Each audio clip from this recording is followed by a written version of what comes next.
Okay, I don't normally do this, but for this one, I think it's necessary. I'm going to give you a peek of the very first reaction I had while watching Lovecraft Country, Episode 1, Sundown, this evening. Take a look. I'm trying to get you guys like all up in me, man. Get in here nice and tight so you see man react. I don't know if or when this show will need reaction. Because I could see this show diving real deep into story before we even get to monsters, but who knows? What? What? What is that? Oh my! What am I seeing? Are those holy? Tell me you don't want to know what I'm thinking, because it took 30 seconds in this show for it to just pop off. We're wasting no time, baby. Why don't you pull up a chair, take a seat. We're getting ready to dive in spoiler free and then spoiler filled into Lovecraft Country, Episode 1, Sundown. Now, for those unfamiliar with this kind of formatting, if you've ever seen any of my American Horror Story review reaction videos, this is how we do it, man. I like to mix in my reactions as I give the review, so I record myself while watching the episode. And I won't lie, I wasn't sure if the first episode of Lovecraft Country would warrant much reaction, knowing from what we've seen in the trailers, with the, as I was told online after my reaction went up, not Cthulhu, but smaller version, Cthulhu, I believe, is what we saw in the trailer. After seeing that, I was like, clearly this show is going to warrant reactions, because we're going to get those Lovecraftian monsters. But I was like, the first episode, you got to do some building.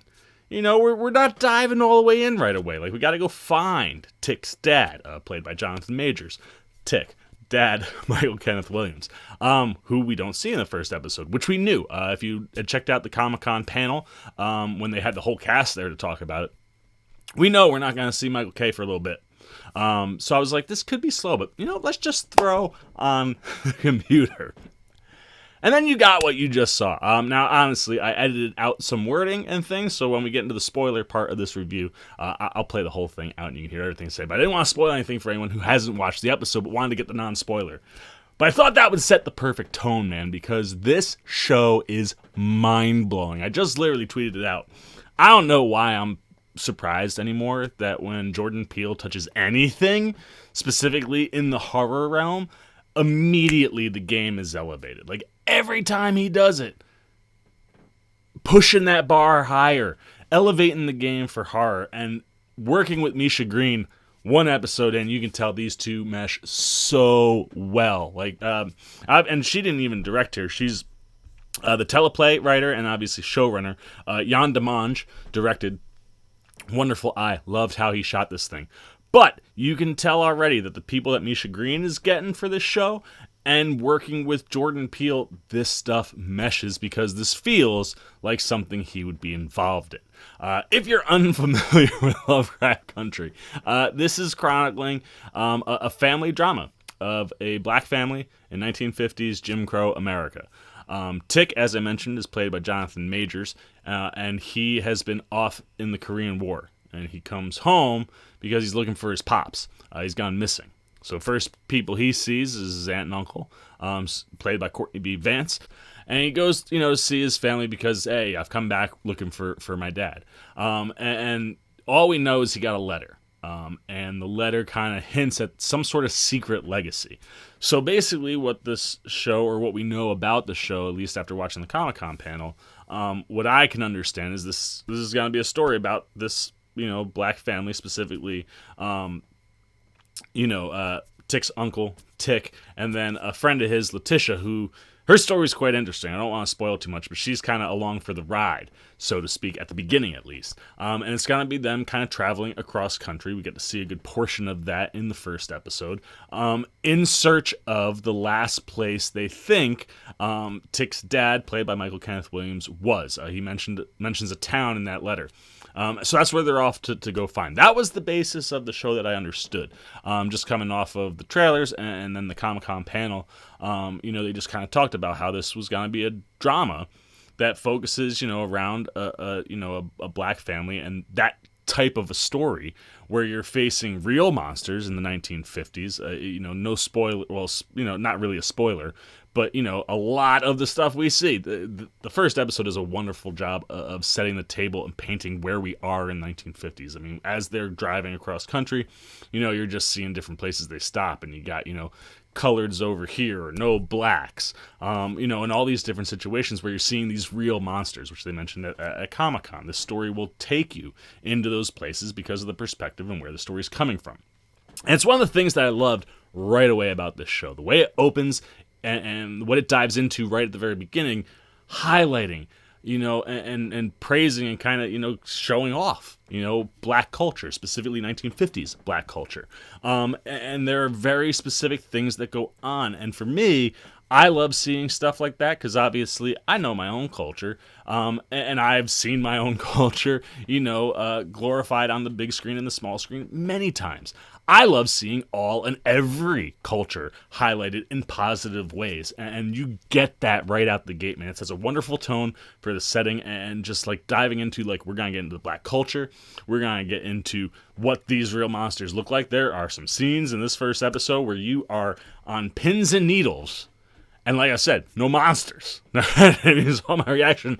Maybe there's some stuff that pops up, but whether it's real monsters or like the fictional monster of what we actually think a monster is, you are tense anytime that stuff is going on, and it's absolutely wonderful. And like I said, this meshing, man, it just feels like something that Peele would dive into, whether you're talking about, cultural or inequality type stories, diving into what scares a person, both real and fictional. And this show is combining those two worlds in a way that you're not ready for, man. Like I said, first 30 seconds, my favorite part about the show, first 30 seconds, you're just like, oh wow, this is what we could do, this is the potential.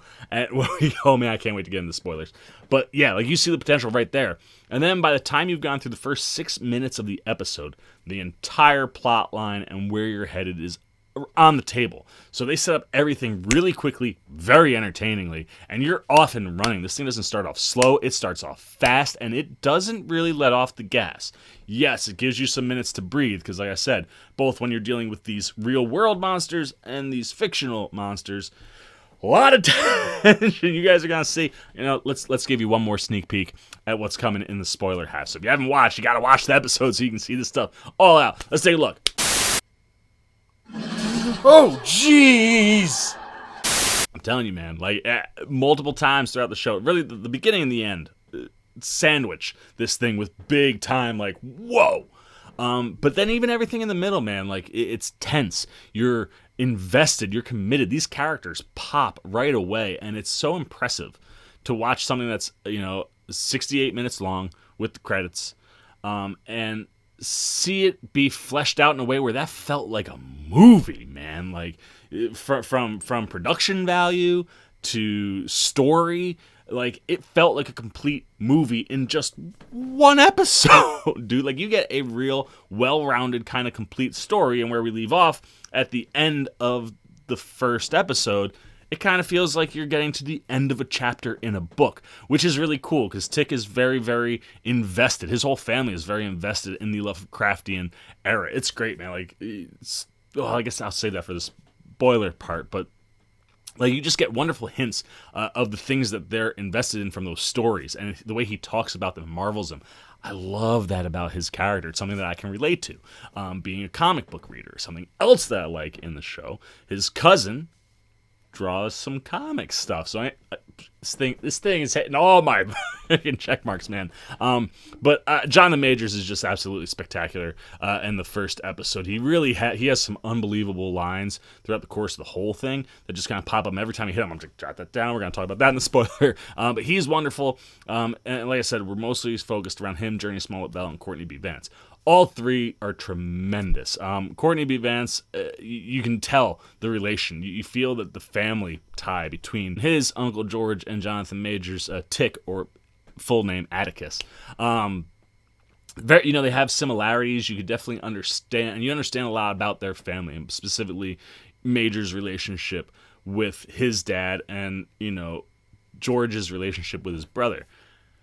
They're both great. They do wonderful things. They're wonderful actors. But Jurnee Smollett, I don't have enough good things to say about this woman, man. Like, if you saw my review for Birds of Prey, you know how much I love that movie and how much of her performance, played into why that movie was so good. She is a freaking firecracker, man. Like, we've seen that shot of her, like, looking back at the GIF or GIF, however you want to pronounce it, I used in my tweet, is that shot of her looking back in the car.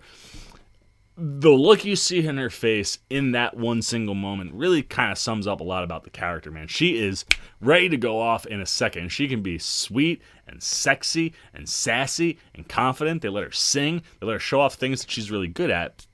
But then she can just... no nonsense. I don't have time for this. She's, like I said, just a firecracker. And we get to see a couple other people, specifically Anjanou Ellis, who plays George's wife, Tick's aunt, Hippolyta. Wonderful moment between her and Courtney B. Vance early on. If you saw the Comic-Con panel, they referenced that scene, so I knew it was coming. And it's wonderful, and it's really beautiful. And that's another thing that I loved about this show right out the gate, is looking at this family as a whole. It's wonderful, man, and you like to see that, because when I was growing up, man, 9 times out of 10, if you were getting a story that was coming from the black perspective, it was a broken home. And even this story touches on the fact that it was a broken home. Things that we haven't really only scratched the surface on, as far as, Tick's relationship with his father. You can tell there's some broken home stuff there too, but it starts with this wonderful showing of a complete family unit. And it's nice to see that, because I think there was a period of time where you forgot that was even possible. From the black perspective in media. And it's nice to be reminded that, okay, there's a lot of broken homes. There's a lot of broken homes everywhere, which means there's also a lot of unbroken homes. And getting to see that element, I think, is going to be so important to that family story, to understand that when you get to Michael K. and Tick's dad. So, one episode in for the non-spoiler stuff. This is one of the best first episodes of any show I've ever seen. Flat out, no joking around. Like, this thing, it blew my mind. Like, my head exploded because of things I saw multiple times, and then the story just grips you, pulls you in, and does exactly what you want it to do, man. It opens fast, gets your attention, delivers some really good meaty stuff in the middle, and then leaves you going, damn, where do you go after this episode? Like, the bar is now set so high. I will be so interested in seeing how they continue to try to get after that bar. During the Comic-Con panel, they asked Courtney B. Vance to pitch the show, and he kind of made not a direct comparison, but he's like, you love that Game of Thrones show? We got our own Thrones. This is Thrones you ain't never seen, man. Like, come over here and check this out. I tell you what, any of HBO's shows, whether it's The Sopranos, The Wire, the start of this series might be at the peak of anything HBO's done for an individual kickoff episode. And it's up there, I think, in all this thing it did everything I wanted it to do. This is what you're here for. You're here for this kind of content. C'est magnifique. So I can't wait to see where we go. But now, it's time to get into the juicy, the good, man. Like, if you're coming in week after week for these Lovecraft Country reviews, you're signing up for a pretty good. We could almost do an episode of our Margarita Monday meetup. Just do it the Margarita Mondays, no meetups, just me talking about Lovecraft. I'll probably be close to an hour. But I do, man. I like to give you the non-spoiler. That's what we just finished. Now, we're going to talk about the episode, man, because there's so much good stuff. I got like a page worth of notes over here, and all of it's good, and I just want to dive in, be able to show you some of those reactions. And speaking of which, if we're going to start off with the spoilers, let's show you the opening 30 seconds that I freaked out to one more time. Take it away! bunch of planes just drop bombs. I like that. It's black and white, and the bombs were like color, which is cool. This is the story of a boy Times up and it fades the color like that. but more than that. It is the story of an American boy in a dream that is truly American. I like that. Very nice. What? What? What is that a war? Oh my, what am I seeing? Are those holy? Where you going, Black Boy? Black Boy, we're the welcoming committee. You'd better get out of here. This makes it tough for him. Dude. Hey, wait a sec. What is going on? Is that a UFO? This is crazy. They waste no time. Thought seeing I was corrected, Cthulhu in the trailer was crazy, but this is everything right at the top. Oh man, is this good? What? Oh, dude, that's the shot. It's the shot for the. What? Shut up! Shut up! Wait, no, hold on. Where's my remote? No. Wait. That just. Wait. That's no way. That's not what I was like looking to you guys. I'm like, that's the shot from the trailer, and then something crazy. I looked back and something crazy was happening. Oh my gosh, I don't know what's going on. Yeah, this is the shot from the trailer. Cthulhu, from what I've been told. That's not spraying Jackie Robinson. Just destroyed Cthulhu with his bat. Oh, this is already giving you all the flair and everything you could. Oh my god. Oh, that no. Oh, poor Jackie.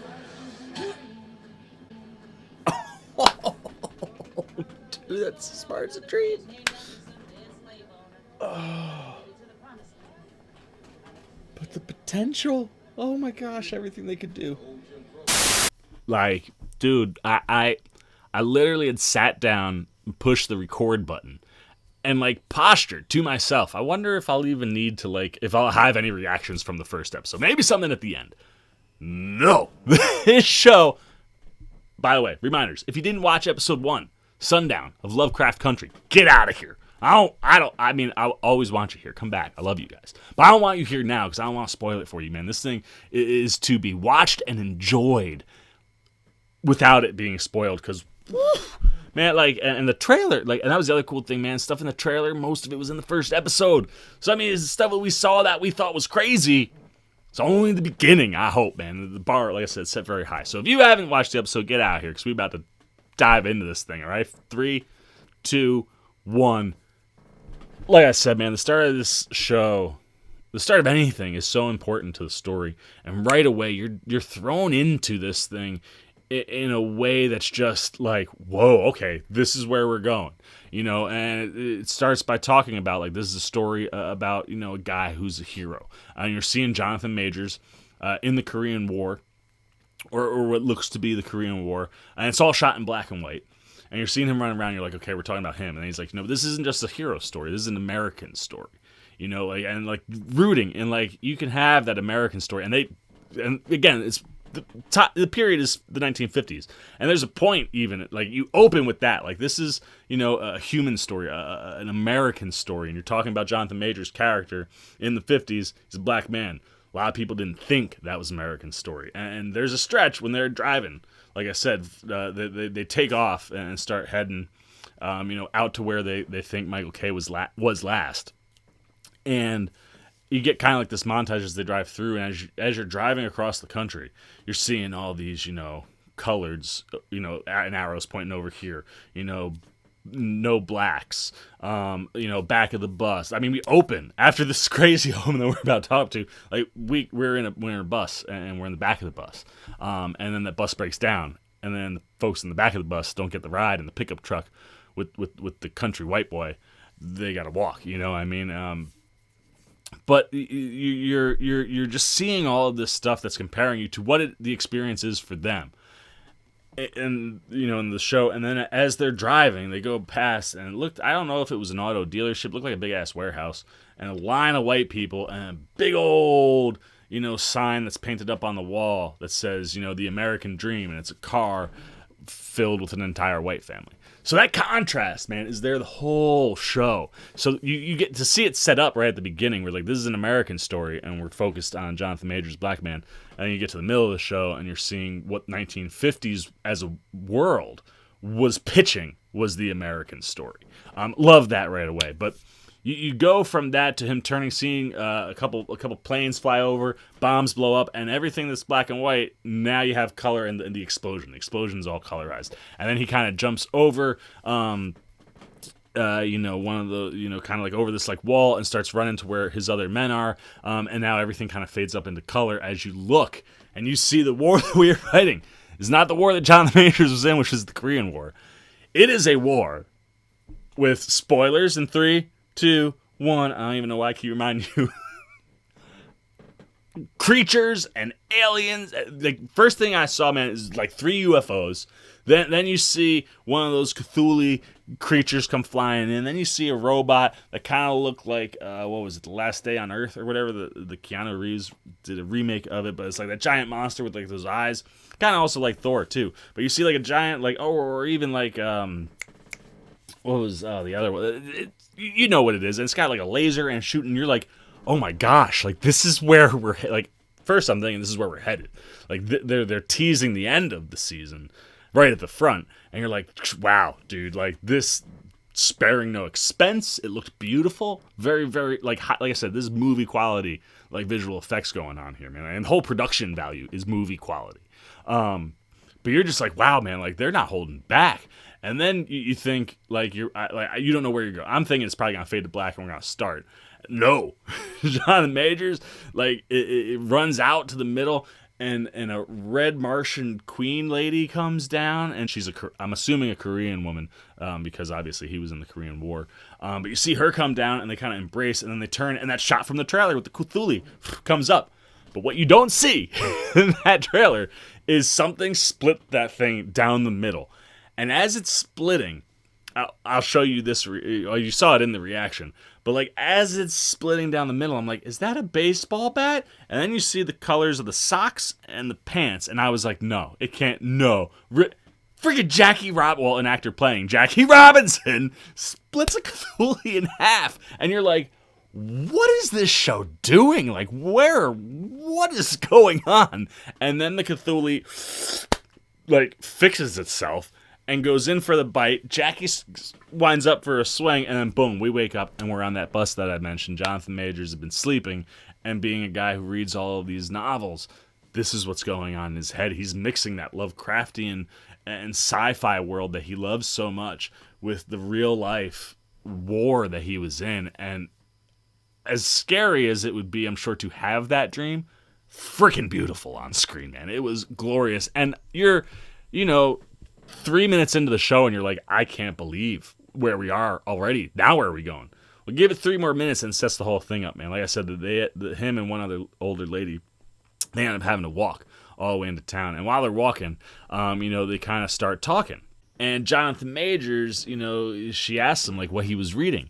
And he goes, oh, John Carter. And I'm like, dude, like this like, again, even though it's not just Jordan Peele, you got, Misha Green and, directors and writers, but the people that seem to be in that world that Jordan is producing or working with, they hit those things, man, like those little pop culture references, things that, one, are going to trigger a nerd like me to go, they just said John Carter in a TV show on HBO. Like, I still love that we live in the world where that's a thing.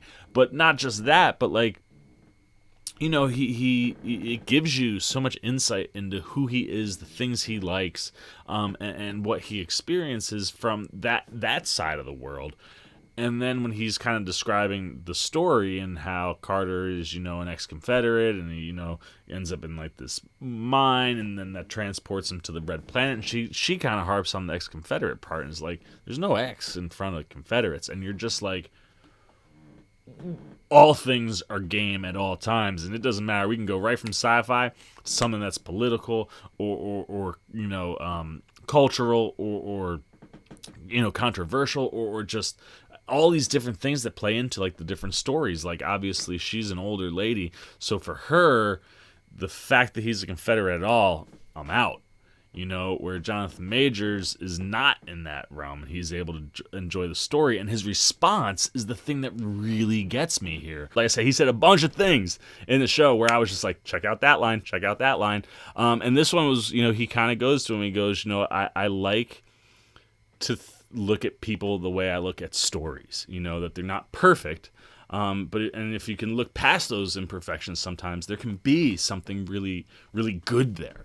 And I'm just like so much in the first 6 minutes tell you what's going on with Jonathan Majors, and then the next thing they talk about, she's like, so you went to war, huh? And he's like, well, yeah. He's like, you're thinking, why would you go?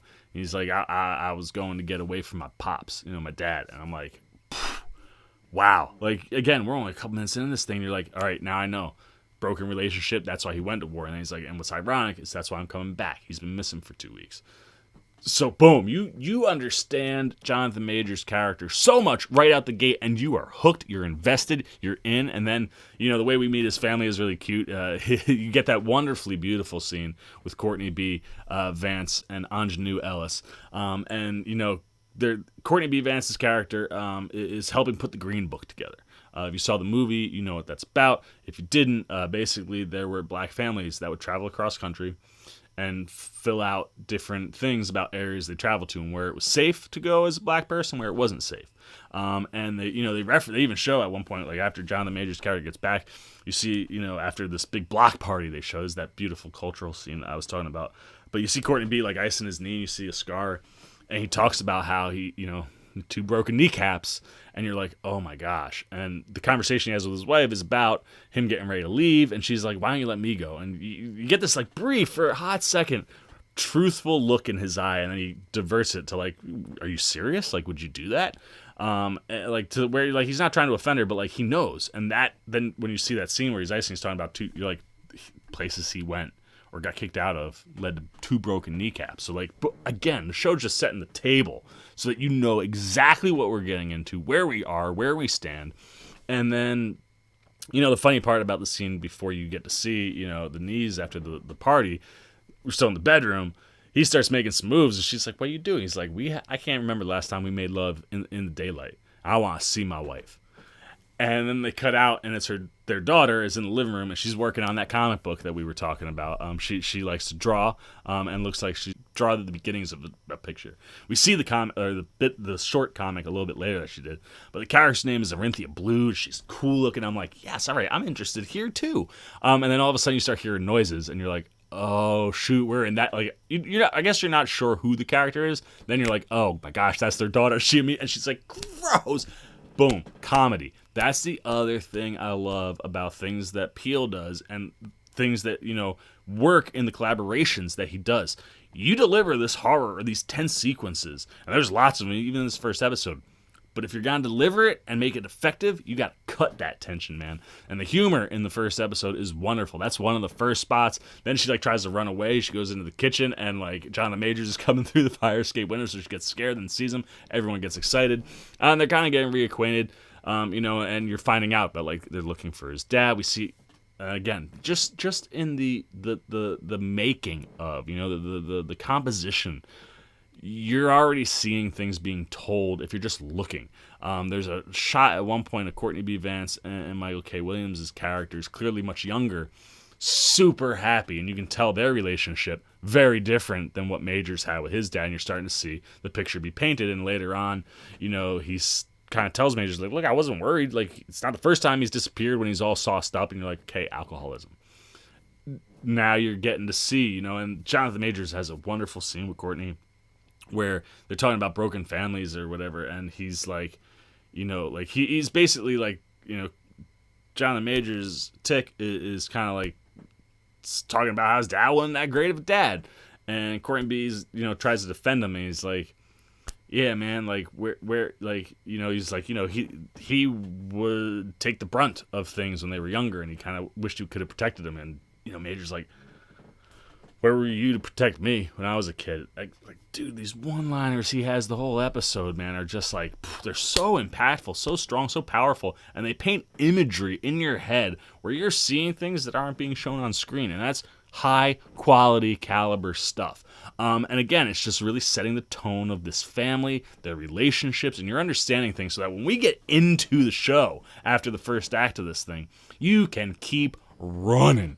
And what's great is after you kind of get some of those establishes, you find out about the letter that he got, and that he, all they know is that he's looking into some family legacy, secret legacy on, Tick's mom's side that you wouldn't even believe, is like this total game changer. And he writes what Tick thinks is Arkham, which makes him think of Massachusetts, which is where Lovecraft set some things. And he's like, and Major's whole thing is he's thinking like they're tied to the Lovecraft stuff because the family is well invested in these stories. Why would you be them if maybe it's real? And Courtney's like, let me see. And he brings it to like a magnifying glass, and he's like, it says Artem. It's a D. And like you see Major's like just get crushed because he was like, I thought we were gonna find something. And then as he starts to do research, you find there is some weird stuff where they're going. And we will get there. But before we get going, we get to just enjoy like 5 minutes of this wonderful block party, and you're seeing these images that I'm familiar with from growing up, man. We're seeing these kids run the street, they're popping the fire hydrants out so the water's shooting because it's the middle of summer, and they have like a tire around it and then a piece of wood wedge so it's shooting up into the air instead of out straight. Like, so smart. Like, yeah, if you want sprinkler action, you gotta divert it. And a cop comes, turns it off, and you're like, oh, well, that's a bummer. And later on, once the whole block party's going, there's a woman singing on stage. Great, the musical choices, fantastic, man. Like, they're all you're having fun with everybody that's on screen. And you see Majors kind of show up, sneak up on his family. He sees the hydrants turned off. He goes, gets it, turns it back on. You just get to enjoy this block party, man. And we get introduced to Jurnee Smollett, and like I said, she is a firecracker. And the minute she comes walking in, just sultry, walking her way in, you're like, I don't know what's going on, but I am invested immediately. Like, I'm so intrigued by everything because everything she's giving off is just, yes, like the energy is fire before she really even does anything. And she comes up and, the woman on stage says, what kind of song request you got? And she yells, a whole lot of shaking going on. You find out that's her sister. They have a not good relationship. Money is kind of hinted at. We see that later with her brother. One of the first places they stop. Later on, they get into a fight, and it's, again, that attitude, man. The way she flips on and off. Like, you think this is all this sweetness. She gets up there and she sings, and you can tell there's tension between them. And then they kind of get into it, and she can swing back the other way. Just on fire the whole first episode. And I expect it to be the whole series.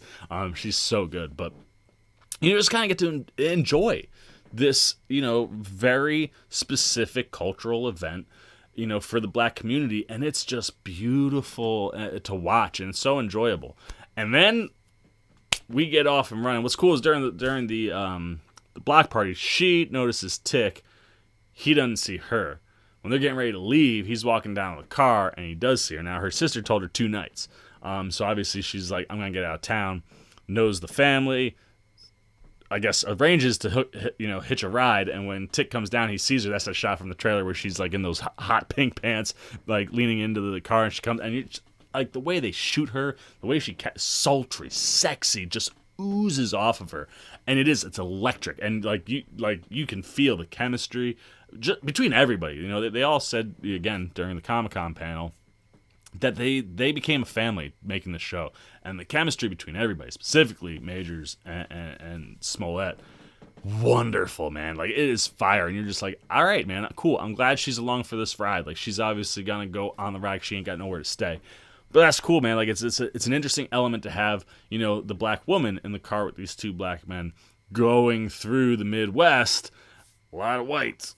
A lot of not friendly whites. And like I said, as they're traveling across country, we get this wonderful montage where we're kind of seeing all these things, and we kind of stop going into a diner. And, Courtney B. Vance's character has got to fill out all these things. So they're like, there's a diner. We're hungry. Let's go in. They sit down. There's a white guy working.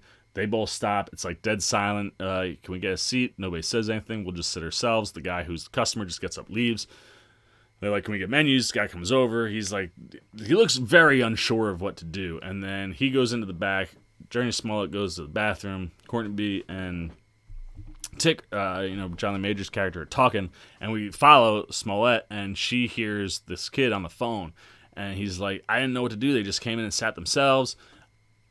No, I didn't. I did not serve them, especially after what you did to Miss Lewis or whatever it was, some lady." And you're like, "Oh man, clearly something bad. Like, this is a town where you probably do not want to be."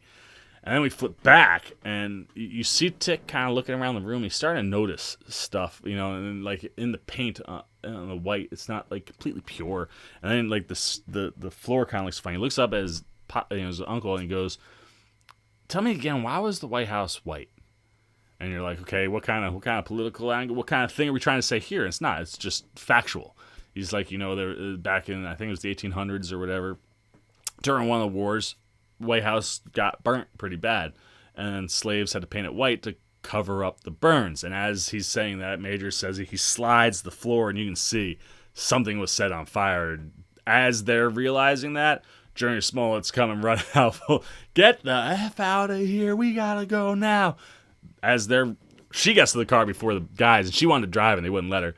So she comes whipping up, picks them up. You're hearing sirens. All of a sudden, you're seeing a truck come in, pickup truck with like 4 dudes in the back. They all got guns. There's what looks like a fire truck right behind them. It's just the siren blaring, and you get into this chase sequence. It is tense, and like obviously you're like, okay, they're gonna get away. Like they've got to jump on them. No, man, this truck catches up. Gunshots are blowing out the back of the window, hitting the car. You're like, you don't know what's gonna happen. And Smollett's just gunning it, and Major's like, "Hit it, floor it, go, go, go." And you're thinking maybe they're gonna get away. And all of a sudden, you see in the distance, you get this wonderful shot, like up here, it kind of comes down. You see this silver car. Now, I have to go back, but I'm pretty sure Courtney B. Vance mentioned that Michael K's character was spotted in this really sleek silver car. So I think I heard that. And you can see my reaction to when I see this silver car the first time. Whoa!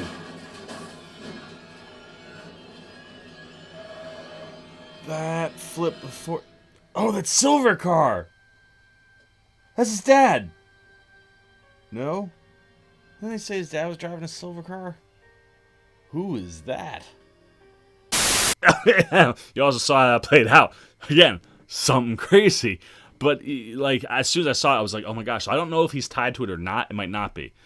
But, this car comes, they beat it, it slides behind them, and you think, okay, they're going to be okay, they're going to take off. And then the car, the truck kind of tries to come around, and the silver car blocks it, swerves, and then, like, full swerves, 90 degrees, blocks the road. And it looks like the truck's going to hit it, and you're like, what person? And that was when I thought it was Michael K. I was like, oh man, like somehow he ran into him, and he's going to save them. Even though they had mentioned, like, he's not in much of the show at the beginning. So I was like, and then this woman, striking blonde hair, comes out after the car does not make impact. You see the truck flip like it made impact, but it had to be 6 feet in between that and the car. I don't know how. Some sci-fi stuff going on there with that lady. I don't know what she's about. Clearly ties into the house they show up at the end of the episode. You just see that silver car, then you see a dude who's got the jet blonde hair she's got. Like, they're probably related. We'll get to them. But, like, they just see that, and then obviously they keep going. And again, you're just like, this is, like, really getting quite intense. And, and then we continue on. They end up going to several spots. They go from Chicago through the Midwest to Simmonsville to Devon County. And then they finally get to Ardham.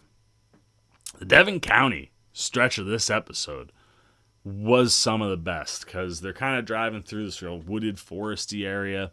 And as they're kind of going along, I think... Major said he had to, pee or something. So they pull off on the side of the road. They're arguing that they're lost. And they're trying to look for a turn. And, they've heard that, in Devon County, there's some weird stuff. After they escape the truck that was coming after him, they go to Jurnee Smollett's character's, Letty. I don't know why I didn't say that yet. They go to Letty's brother's house. That's where they stay the night. She gets into a fight with him, so obviously she goes with them the next day. None of her family giving her anything, man, because she wastes money. She didn't go to her mom's funeral. So again, like, they're painting pictures of all these characters, these little things, man, whether it's the ice on the knees and the 2 shattered kneecaps, or, you know, that with Letty, or, you know, Jonathan Majors talking about how, like, he went to war because of his dad and he's back now because, like, all these little things just giving a really full, wonderful picture of what's to come. And you're doing all that in the first episode in a way where you understand it, where you're just like, you could just keep running now, man. Like, the world is your oyster. You don't have to set too much more up after this episode. And, you know, they kind of tell him about Devon County. And he's like, a lot of weird things, man. Like, people go missing. There's been, like, animal attacks. They don't know if they're wolves, bears. No one knows, man. Like, just weird stuff goes on there. And then, if you move through that county, you get to Artem. And it's, like, smack dab in the middle of nowhere. So you're like, what are we getting into? And as, you know, we're in Devon, you know, County. They pull off because they're lost, and, you know, you hear Courtney going, man, we've been looking for this street for like, we keep missing it. I don't know what's going on. You're like, maybe there's something funky going on here, and they pull off. So, you know, Majors gets out, Letitia gets out, they walk out, like, toward the forest. They're kind of talking or whatever, and you hear noise in the trees. And I don't remember what the name of the monster was, but you hear, you know, Majors go, oh, I bet you it's these. And Letitia's like, and Letitia was in, like, a sci-fi, like, book, like, culture type club when they were kids. She was the only girl, and that's how they know each other. So he starts to describe one of those Lovecraftian monsters. I don't remember what name it was, but he was like, it's kind of blobular, and lots of eyes all over it. And while that's happening, he's talking. This is where I said the show is going to deal with real monsters and these fictional monsters, which we're going to find out are real monsters. But, you know, that was one of the things the cast and the show had been talking about before it got off to going. While Majors is talking about the fictional monster, we see a cop car pulling up behind Courtney B. Vance, and you're like, here comes another real monster. And again, I'm not saying that because cops are monsters. Obviously, the Black Lives Matter movement going on right now, big supporter. I understand that there are a lot of things that need to change. And there are bad cops in the world, and there are good cops in the world. I'm not trying to paint an overall picture, even though I think you need to change the overall picture to really make any kind of change to the institution. But that's political. I'm not trying to get into that. I'm referring to them as monsters here because we're in 1950s Jim Crow era America, just in case you forgot. So they are the monsters for this family. And the minute that cop car is pulling up, just as tense as you got as that, you know, pickup truck chased them with the people shooting, you start tensing up again. And, you know, they kind of walk back. And Jonathan Majors is a veteran. You know, there's actually another wonderful line when they're in that diner. When he's talking to Courtney B, you know, Courtney's like, almost like, you know, Majors is kind of like, we should get out of here. And Courtney's like, we belong here. We deserve to be here. We're citizens. You know, he doesn't even say people. We're citizens. You know, like, it's our right to be here. Like, you're a freaking veteran, man. So and, you know, they all know. And, you know, Majors just kind of takes control of the situation when the cop starts talking to him. He's like, what's going on? You know, this, you know, he's, you know, and you basically find out that, you know, while this is going on, they're kind of talking back and forth. He goes, you know, you ever hear of a sunset town? And a sunset town is basically when the sun sets, if you were a black person and you were in that town or out in public, you were pretty much ripe to be arrested, lynched, killed. I mean, the cop says to them, like, if I caught you peeing in my woods after the sun went down, I got every right to kill you, basically. So, you know, he's like, we know what a sundown town is. You know, obviously Courtney B. Vance's character doing the Green Book stuff knows that. And he's like, well, this is a sundown county. Well, if you're not out of my county, you know, and they're like, sir, we'll go. Like, just, you know, we're just we're just driving through, man. We're nobodies. He's like, well, if you keep going south, you ain't gonna make it. And they're like, yeah, the sun's still up. He's like, sundowns is, you know, 7:39 or something like that. You know, it's like 20 minutes tops. And he's like, you drive in that direction, you never make it. Major's like, all right, we'll go north. And then it's like one of these things, like classic, like these 1950s experiences that you hear about.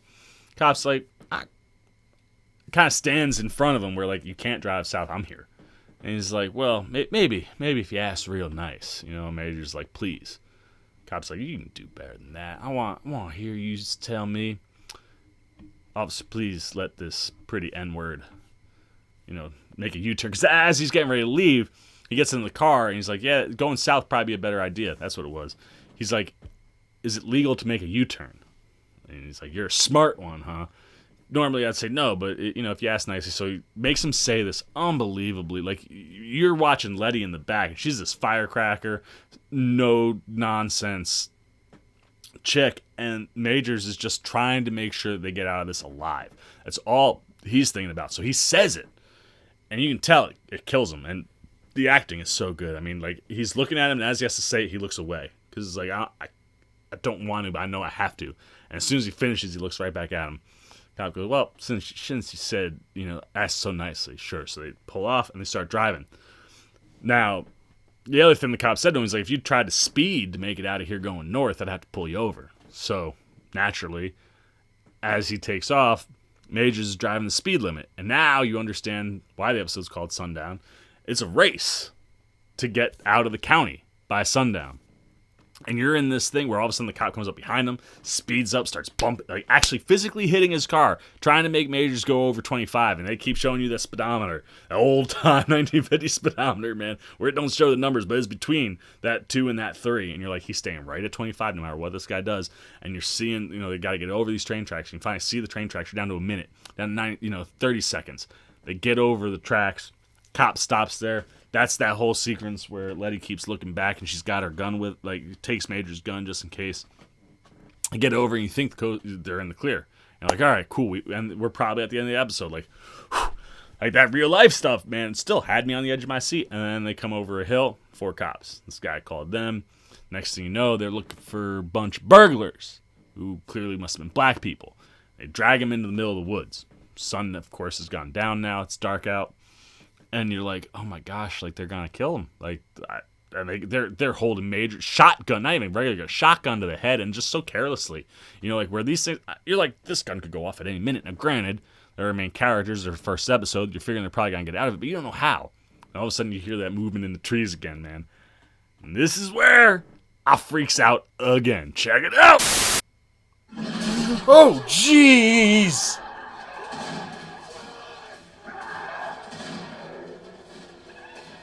Oh, he can't run his knees. Oh no. What is that? Oh. Dude. Oh, shit.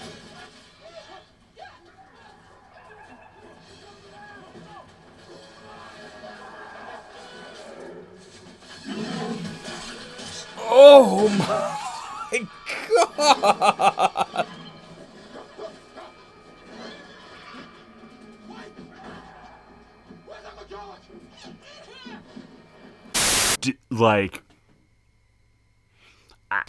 I didn't think we were gonna get monsters in the first episode, let alone the first 30 seconds. But then when you understand it was a dream, you're like, all right, that's just the potential of the show.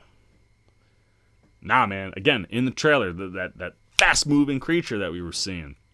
That's what we get dealt, man. This mofo comes out of nowhere and chews a dude clear in half. His arm goes flying off and lands on the ground.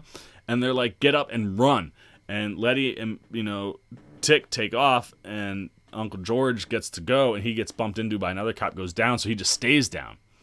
Meanwhile, cops are running. These things are taking all these cops out. You see another guy get like half his shoulder ripped off.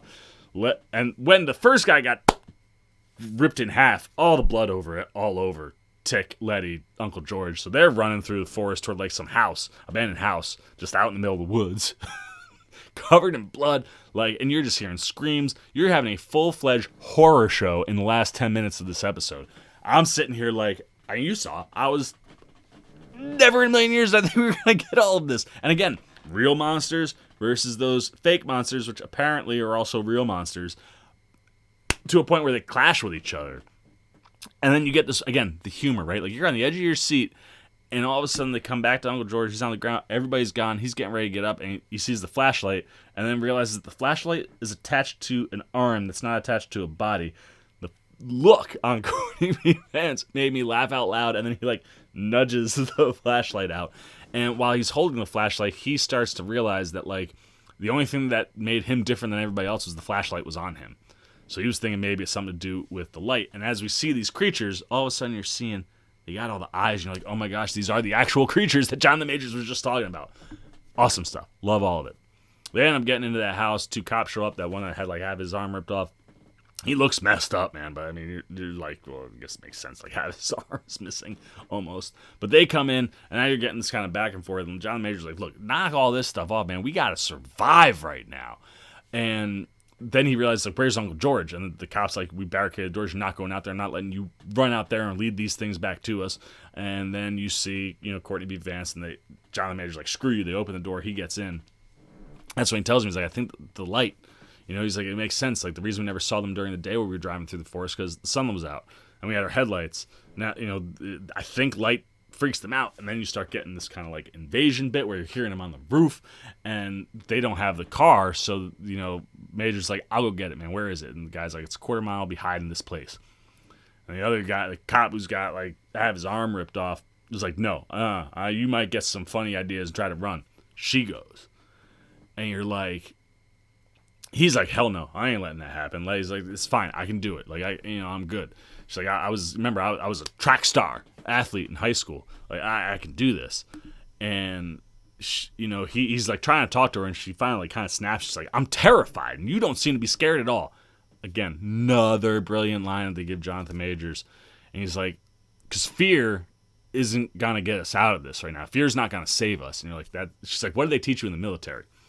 Or in the army? And he's like, I can't have fear because fear's not going to save us right now. And you're like, oh, that's really smart. But then there's more to the line. He goes, you are. And I'm like, yes, dude, give me that. Like, the writing in this show is, and we're 1 episode in, dude. Like, I'm telling you, Misha Green, great pairing to match up with Jordan Peele. And, it's Bad Robot production as well. So J.J. Abrams, in some loose ways somehow mixed in here too. But, like, just the creative minds, man. This thing is working so well. She goes, she gets to the car. It's another real tense sequence. Gets the headlights on, gets away from the creatures, and they're showing you the creatures, man. These things are crazy. Like, their mouths open up huge. They got these crazy tentacly like tongues sometimes. Some of them have stuff coming out their middle. So, like, you see this one bite this dude's head off and then also impale him at the exact same time. It's so badass. See, all this mayhem is breaking out. Everybody's hiding in the house. Letty comes crashing through. And right after she comes crashing through, before she comes crashing through, I'm sorry. All of a sudden, like, the cop who got his arm ripped off, they both got shotguns, and the other guy's fine. It's starting to look real weird. And when Courtney B. Vance showed up, he's like, what's the thing of vampires? They're afraid of the light. That's how he makes all the light comments. Like, what happens when a vampire bites somebody? I'm thinking more like zombie. He was starting to look like a zombie. Next thing you know, his face starts contorting and changing, and he turns into one of these creatures, like, in 10 seconds. And they're telling the other guy to shoot him. Of course he doesn't. Then he gets his, like...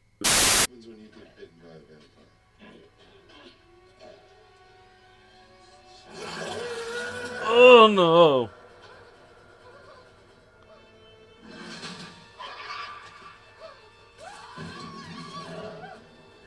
Get in the car. Come on, Letty. Those motherfucking lights on. Oh, this stupid car. Oh, it is turning into a... Oh, that's... Oh, that... Oh, shoot it. Oh, no. Get those lights on. Oh.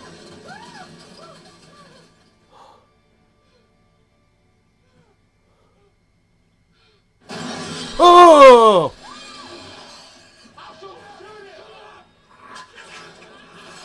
Oh, now there's got to be another one. Or not. He ripped his jaw right off. Oh, God.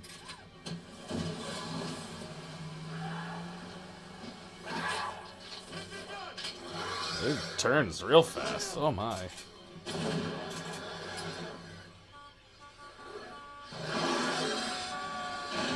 Oh! This show is so bloody and gory. I was also not prepared for all of that. Dude rips his whole face off, and then that guy starts turning into one. That's when they're like shit out of luck, and Letty crashes through. They get in the car, and they don't even hightail it out of there. I guess they must just hide out as long as they can till the sun comes up, and then they have to walk to their next destination because the car is like completely jacked up. But anyway, the episode ends with them getting to this big open space, man. Tons and tons of property, and this crazy looking big ass mansion castle looking thing. And you're like, what is this? And they knock on the door, and as they're walking up, you see that silver car.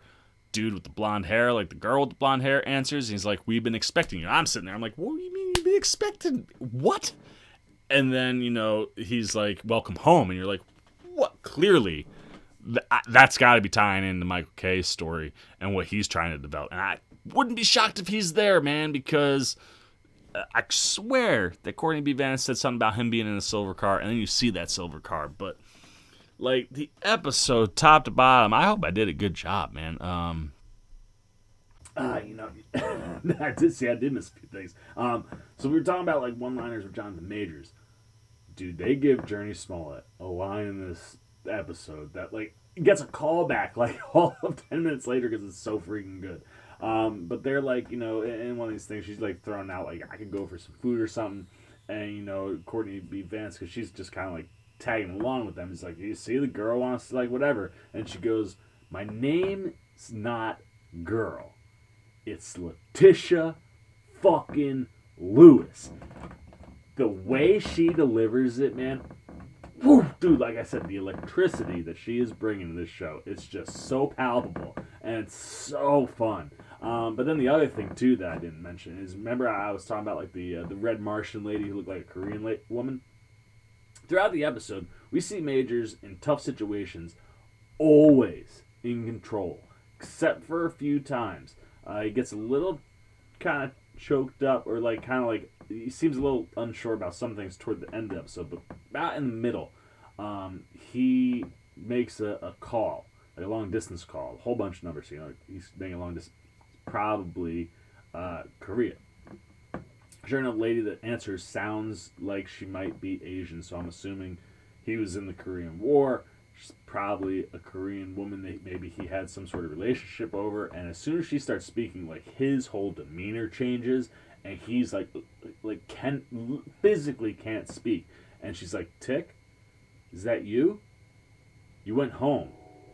You shouldn't have. And he hangs up the phone. Dude, he looks terrified. So I'm so fascinated to see where they go with his story. Because obviously whatever happened in wartime, whether it was the experience of the war, seems to make him pretty good in those tough situations. But the emotional stuff seems like he's struggling. So I'll be interested to see where they go there. And then, let's see. Oh, I'm just like looking back through my notes, see if I missed anything.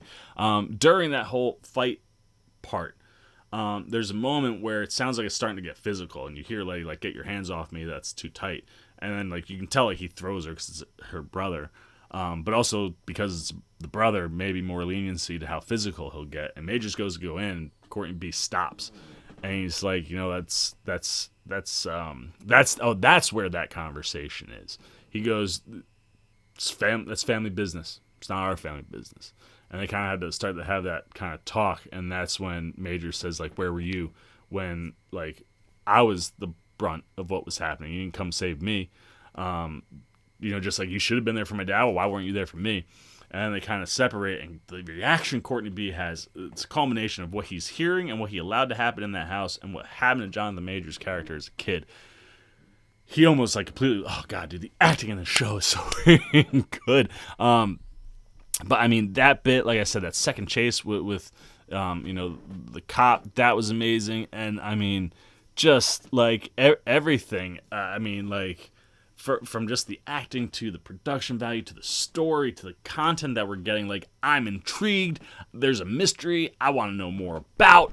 I'm like just so in on Lovecraft Country, and just one episode in, and even the episode title was brilliant, Sundown. When you get to that Sundown county, you're like, oh, that's what it is. Also, Sundown is when the monsters can come out and play. And they were crazy looking, and they were really well done. And like I said, the production value on this thing looks like a movie. This episode felt like a movie. I just watched what's ranked on Rotten Tomatoes as the #1 horror movie of the year. 57 minutes, called Host. It's a Zoom, like paranormal type movie where there's like a seance that goes wrong. 57 minutes, and it feels like a full-fledged movie in 57 minutes. This 68 minutes feels like a full-fledged movie, man. It's flushed out. Characters are developed. It has a solid 3-act structure. Where we are going with this show, I'm telling you, obviously, if you've lasted this long, you must have watched it, or you're a crazy person who doesn't care about things getting spoiled, but pay attention, man. 3-4 years from now, we're going to look back and we're going to go, I'm glad I was there for the start of Lovecraft, because, like, I've missed the start on most of these big shows, man. I missed the start of The Wire, missed the start of The Sopranos, missed the start of, like, Dexter, missed the start of Game of Thrones. Like, all these things I got caught up on.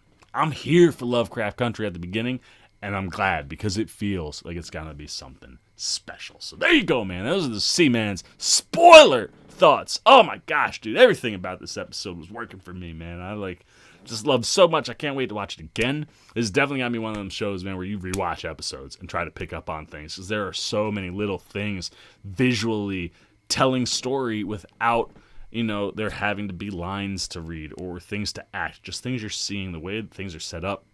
You have a complete, full view of what the show is about and what we're getting into, man. And I tell you, I'm loving this concept of those real-life monsters in the 1950s. They're also, real-life monsters in the 2020s. And those fictional monsters that happen to be real for this show, but the comparison and the juxtaposition of them and those different things, this thing is operating at a high level. So I highly recommend you stick in, man. Get all in on Lovecraft Country, as this bad boy was fantastic. So there you go. Those are all the thoughts the Seaman has on the first episode of Lovecraft Country. I can't wait to do this every week with you guys. You know how much, if you've followed the channel before, how much I love doing this with American Horror Story. This just screamed me. If I'm doing American Horror Story, everything about this show is screaming. Seaman, come watch, come review. And after one episode, it's one of the best things I've seen in 2020. Period, dude. This show's so good. Oh, can't wait. But now, I gotta know your thoughts, man. If you've gotten to the end of the video, I hope you watched the episode. What'd you think, man? What was your favorite part? What was your favorite line? Like I said, man, some of the one-liners in this thing, specifically for Tick's character, just so good, so impactful. One line can punch you straight in the sternum, man, right there in the chest. So what was working for you? How shocked were you by the opening 30 seconds? I remember talking about the first 7 minutes of The Umbrella Academy and how within 7 minutes, better than everything in season 1. 30 seconds in this show, I'm like, this is some of the best stuff I've ever seen. So I was caught off guard, surprised. Were you? Delighted were you by that opening 30 seconds? How delighted or surprised were you by the whole episode? If the episode didn't work for you, is this your genre? Maybe that's why. I don't know if I could understand anybody that had issues with episode 1 of Lovecraft Country. But if you did, please tell me, man. Point them out to me. Help me see your light. But I hope that you can see my light. And like I said, working, not working, anything you're thinking, man. The monsters, the look, the feel. Are you excited? Are you in? You out on Lovecraft Country? Let me know down below in the comments section. Look forward to talking to you. Look forward to talking to you down there. After talking for this long, sometimes my mouth don't work. It's also late at night. It's like 1:15 because I had a late start. Anyway, I digress. Put your thoughts down in the comments section, man. As always, if you enjoyed this video, please give me a thumbs up. And if you're new, you want to be here for all this, my American Horror Story peeps, Andre specifically, my dude, let the people know. You want to be here for all this. You got to jump over there, man. You got to hit that subscribe button. You really want to be in? Hit that bell, man, so you get those alerts. I'm going to drop me one of these every Sunday night after we get an episode airing. I got a lot going on. As you can see, I don't even remember. I've been talking, so I don't remember if I mentioned. If you see boxes, things, I'm starting to pack up. I'm moving. Heading up to Stanford, which puts me closer to work, puts me closer to my girlfriend. Beautiful studio apartment. So excited. So if you see boxes or things, it's because we're moving. Don't worry. I'm going to keep cranking, man. Might not be as fast as I might like it. Always is a little bit later than normal, but got to deal with what we got to deal with. So if you want to be here for all that, like I said, show some love. Hit that subscribe button. Join the Cinema Sit-Down Squad if you want those alerts. Hit the little bell. And until next time, or next week, maybe we'll get some other videos in. There's other things that I want to talk about. Maybe I got some time early in this week. Get a couple of those horror movies that we saw in, including Host, which I just watched. But if you want to be here for that, certainly, every week. You want to be here for that, man. I just can't wait to see. I don't even remember what I was saying. Oh, it's a great first episode of Lovecraft Country. It was a great first episode of reviewing every episode. I certainly enjoyed it. I hope you guys did. And until that time next week or whenever the next video is, whatever you're here to tune into, I've been, you see, man. And I am signing off. Peace. Hey, what's up, guys? If you're seeing my bearded face, not only did you just finish watching this week's episode of Lovecraft Country, you just finished watching me talk about and react to it. And if you want to be here for all the scary things that might pop out during this show, and you want some more content, boom, check out another one right here and right here. And until next week, I'm the C-Man. I'll see you when we're getting scared. Peace.